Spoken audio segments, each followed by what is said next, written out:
doon na sa San Ricardo. Salamat sa Georgia.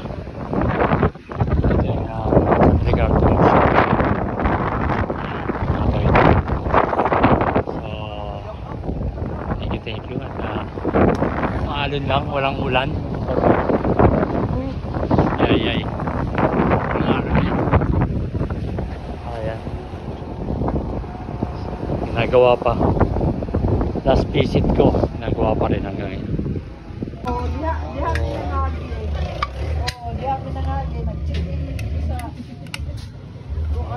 Buti naman pinacheck ko. Kaya palang coolant. So, lalagyan ko. Paradise Hotel. Diha lagi sa mga ako. Diha, diha, dua daw. Nakade sa diha mo, gaya niya ng gaswa. Wala? Wala ko daw. Bukan ka ng ambot nga nung makasuroy ko ako kiban mo. Ako taga na ako sige ayo. Ubas na. Ada oy. Ano man yan dito?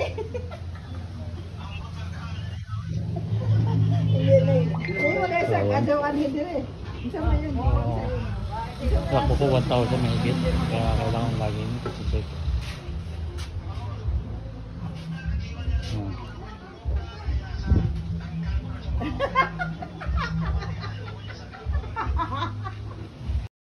So ayun, good evening mga kamotor na, hindi na mga kabike.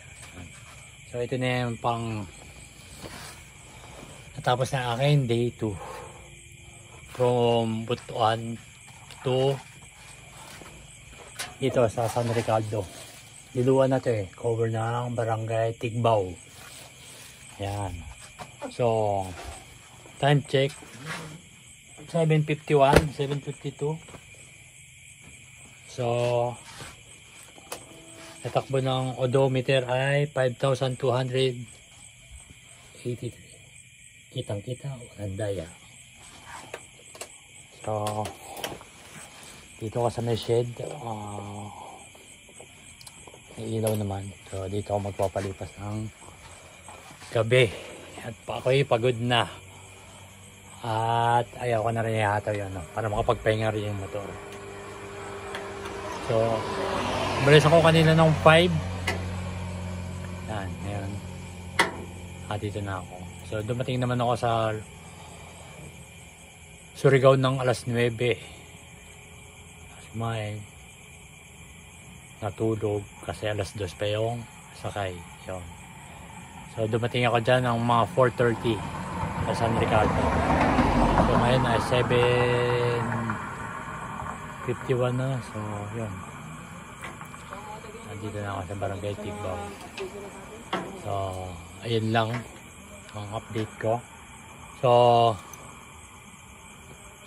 konting aral, konting tips. Huwag yung puro takbo lang.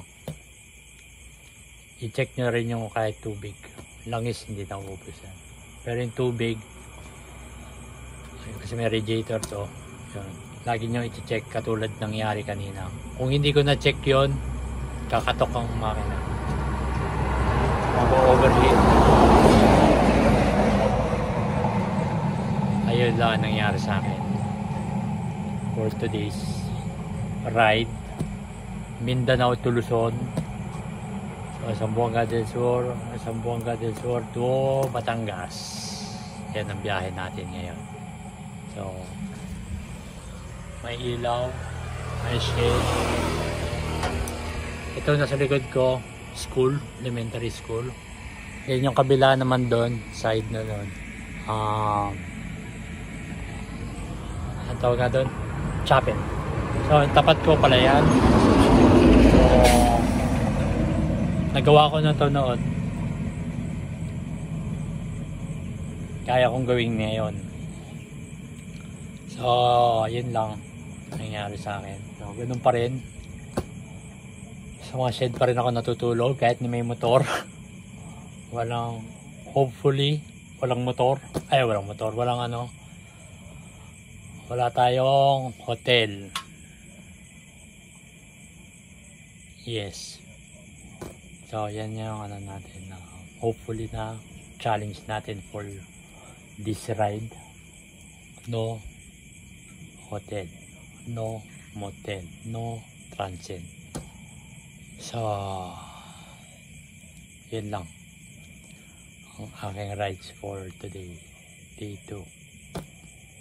So